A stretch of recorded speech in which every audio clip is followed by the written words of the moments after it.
So we built a Chrome extension to make it so much better.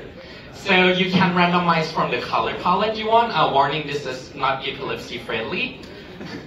And this is the best one. How can animals code? If you're a seal, you don't have hands, you only have your voice. How do you code? Easy, you build a programming language for them. So this is a programming language that our friend built called Lang. Is the sound of seals. So it uses just 5 full characters, but it's fully Turing complete. You can build any application with this, and it compiles to C. Okay, another one. How can you be more productive when you have a lot of windows? You use a window manager, right? No, we built a trolling window manager. So if you use keyboard, you're fine. If you use a mouse, you are screwed. So it tries to move the window if you move your mouse. Okay, and this one. Right now we're moving towards the age of quantum, right? So how do you supersede Moore's law, which is the law that indicates as silicon gets smaller, it's, well, basically harder to jam more stuff on the chips.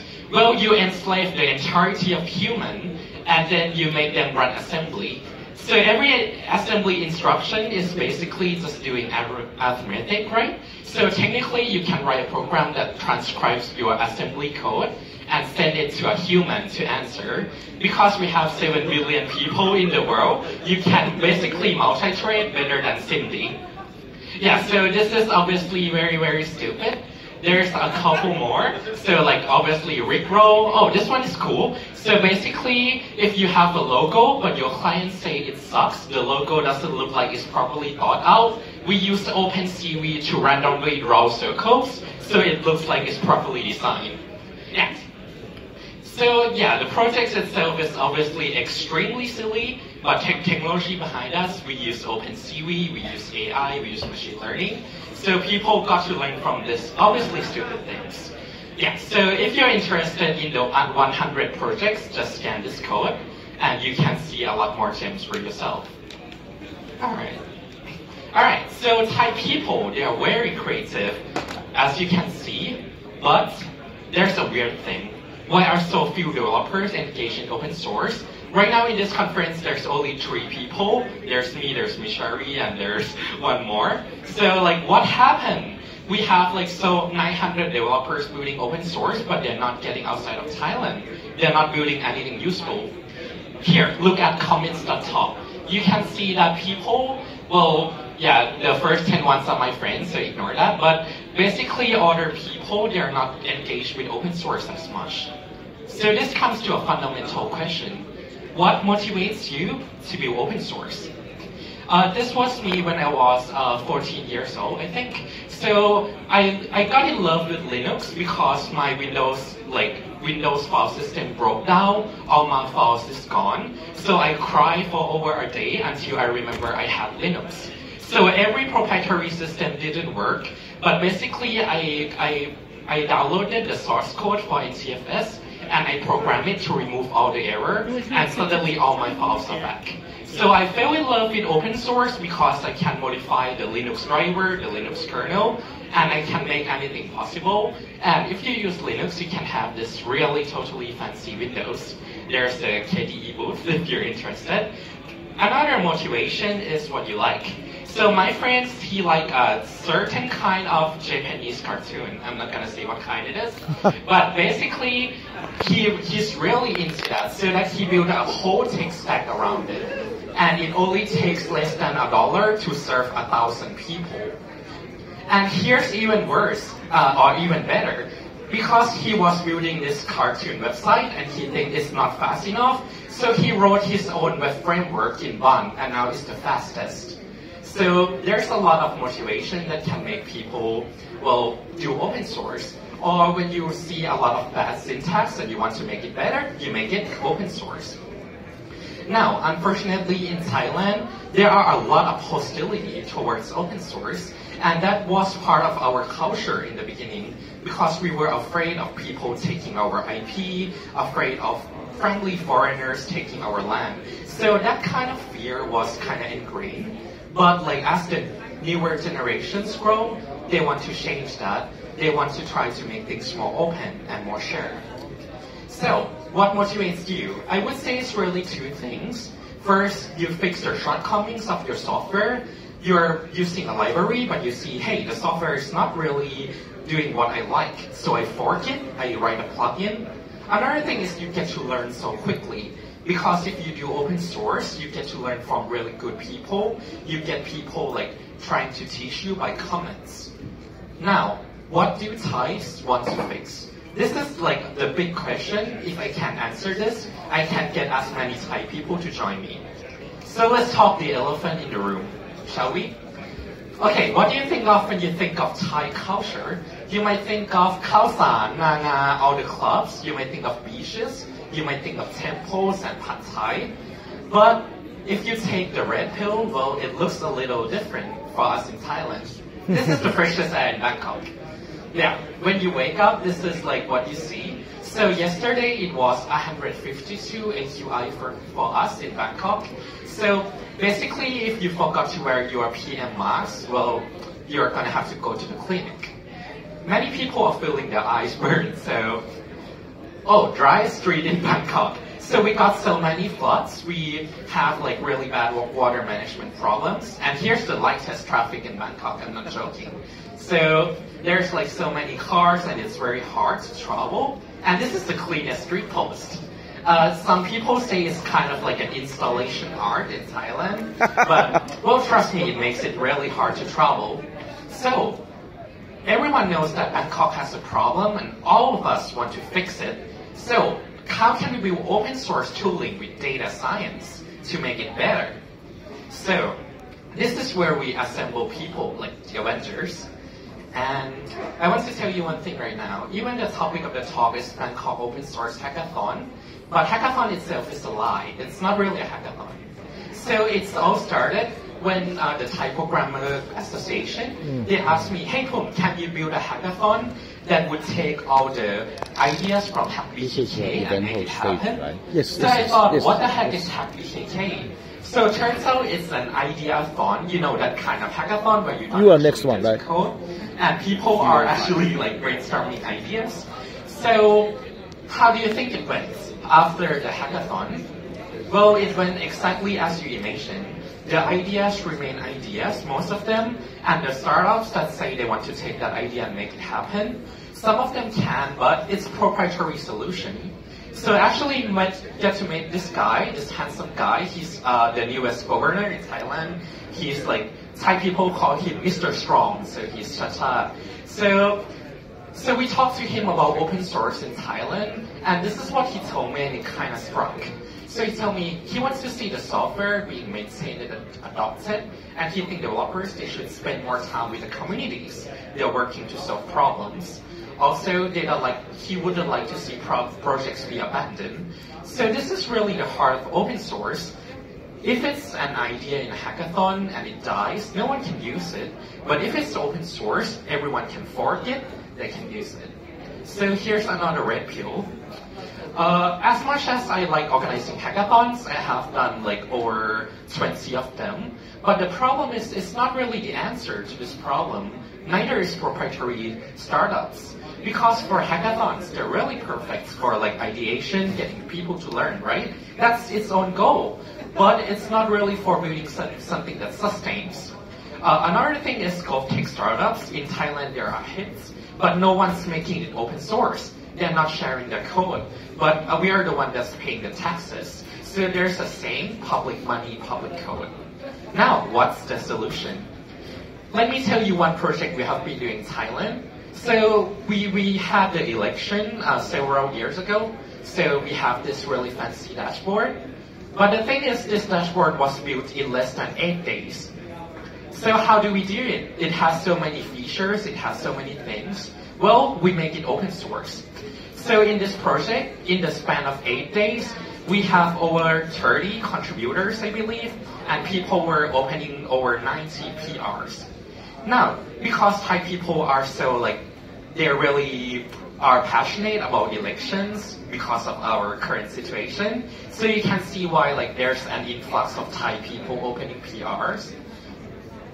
Oh, and by the way, if you're interested, we have a gold mine of how we use several open source techniques like puzzle-driven developments and other methods to make open source really easy. So we were actually inspired by Hack for Public Good. If there's anyone from Nico-Tech here, thank you. I just copied your idea. So just kidding. So we took the inspiration from Hack for Public Good from Singapore, and we came to a conclusion. Don't stop at prototypes, but really build open source. So how do you do that? This is where we try to come up with the idea of Bangkok open source, where it's not really a hackathon that was just a lie. It's actually a 2-month program where we build 2 workshops plus 3 hack days. So it takes a lot more effort than your normal hackathon, but the results were really worth it. So we break it up into 4 sessions, 2 workshops, 1 open hack day where everyone in Bangkok can join, and a final hackathon. So this was the first workshop. So we first started with getting people from different open source circles to meet because no one knows each other. And here's a couple of cool talks from that event. When we think of open source, we think of software, right? But this guy, he tried to build an open source community where everyone from multiple provinces can adopt that idea. And as you can see, most meetups are held like in a conference hall like this, where it's really nice and friendly. But we actually held it in the middle of a barn. And we have the whole village making their own food and producing drinks. So it turns out it's a really nice way to bring communities together. Okay, let's do one better. How about an open source house? So most of the house planned in our world are closed source, right? But if you're trying to build better communities, you've got to make it open source. So this is why the team from Muse Foundation, they try to build a whole village where every house is open source. So everything has a CAP model where you can do printing, you can do the very precise operations. Another talk is about a system in Thailand called Traffic Fondue.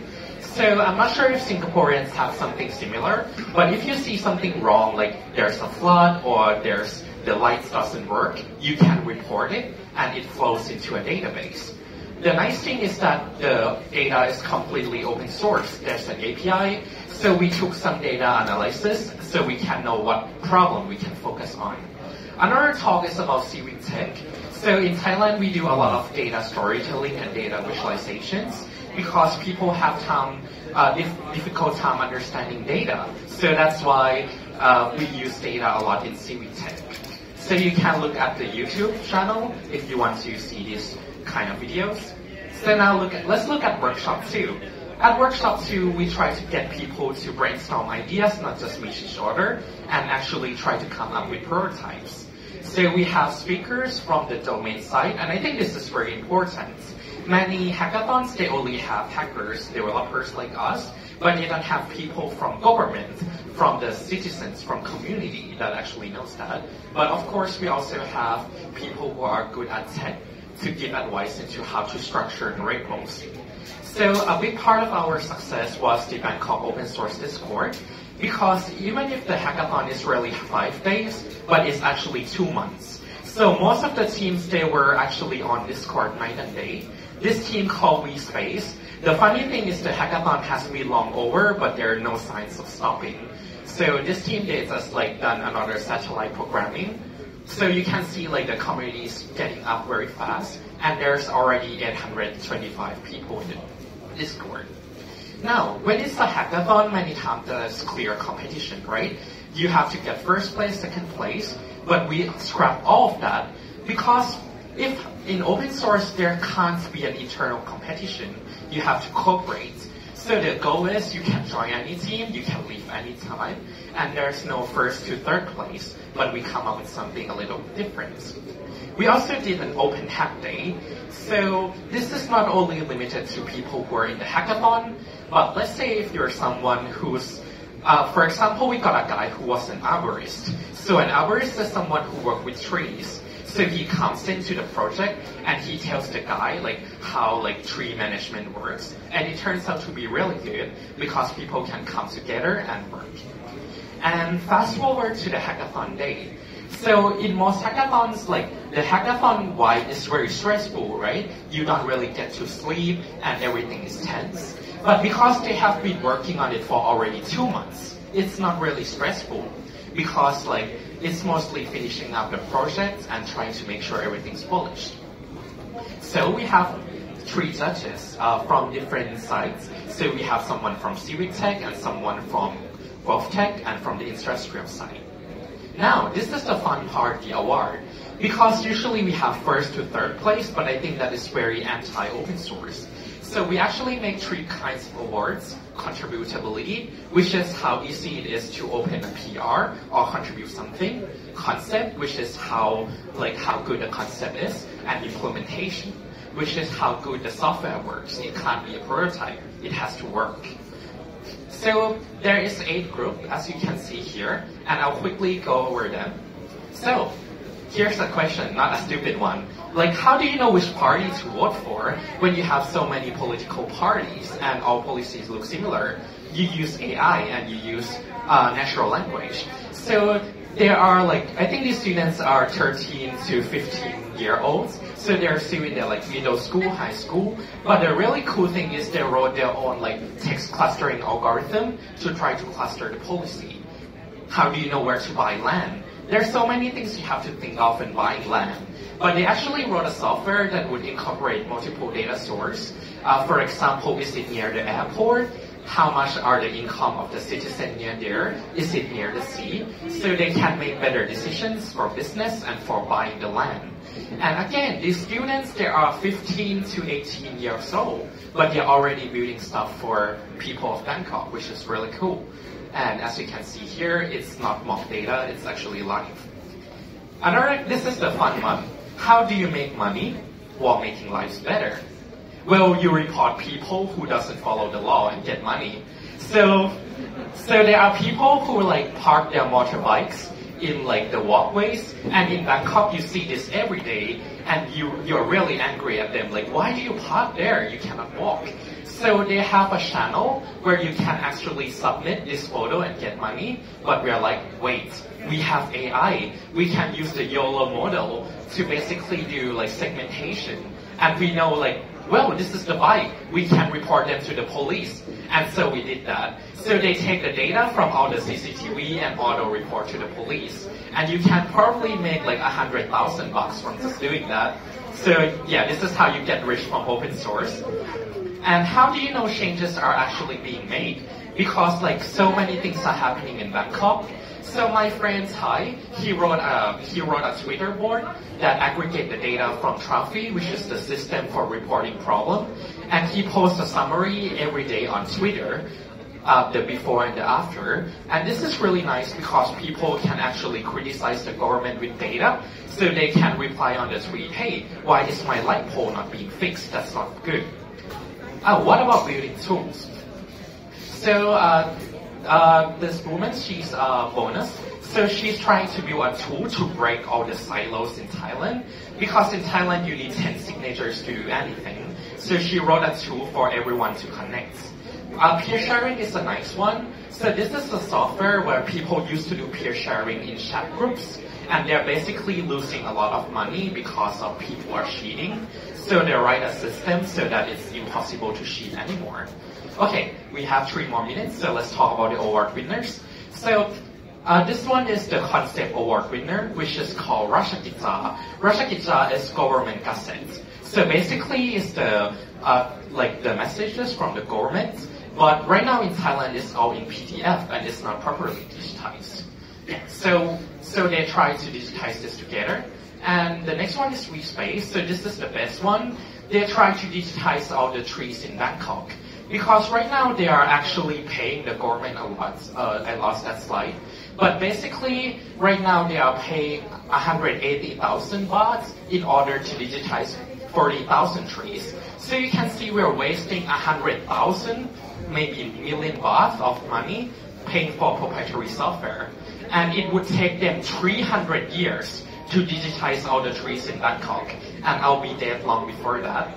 So the nice thing is they use data from Street View and Aerial View. They use a lot of AI like deforest and tree detection, also segmentation. And they submit all that data to OpenStreetMap. So you can see this is how people are actually building with open source. And there are like people who are not only developers, but others who's working on that. And you can see we get so many pull requests, over 110 comments. And we also get so many contributors. So a quick special thanks to Kun Vishari here from Nico-Tech, because he has been helping us so much with like providing ideas for the hackathon, and also thank you for everyone who sponsored. So quickly, what we learned. First, in order to get people to like come collaborate to open source, you must get them motivated. So this might be building something silly. Next is keeping the momentum. How do you keep people engaged? And finally, to facilitate the adoption, because an open source software that no one uses isn't really open source. So you need to get them adopted by people. And finally, this is the second governor of Bangkok. So he was taking the photo for us. So it's not only students building, but also the governor of Bangkok. So the next step is we're keeping up that momentum. So we're building a next hackathon for the upcoming election, where we can catch if the election is being done transparently. And that's it for me. Thank you.